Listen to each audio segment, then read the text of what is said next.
Welcome to today's Grow It Green. We're at Bob and Kim Hawk's house in Temple. I'm joined by Margaret Hagan from University of New Hampshire Cooperative Extension. And Margaret, we're going to talk about how to preserve the taste of summer all winter long, right? So turn this into this. Into that. And most people, when they're canning, like to use either a water bath or a pressure cooker in order to get the heat high enough and also to seal the lids. Okay. Now, do you need special equipment aside from the water bath or the pressure cooker? What about the jars here? Are they specially designed as well? Well, most people use straight-up canning jars, and the most important things are to leave adequate headspace according to your recipe in the jar, and also make sure that you use the lid and screw top combination.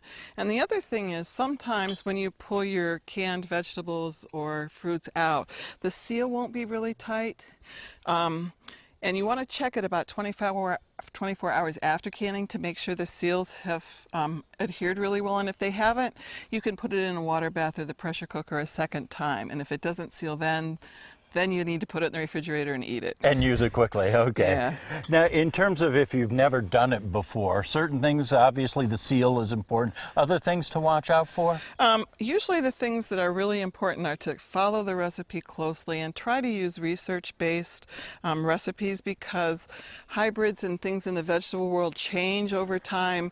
Some of our heirloom tomatoes are more acidic than our newer hybrid varieties, so if you flip that around, okay, one of the best, so they can actually see it? Yeah. One of the best places to go is the National Center for Home Food Preservation. They have reams and reams of publications. So if you want to know how to make sensational salsas or how to can beans, which we have an example okra, of right here. Right. Absolutely gorgeous. Kim made that.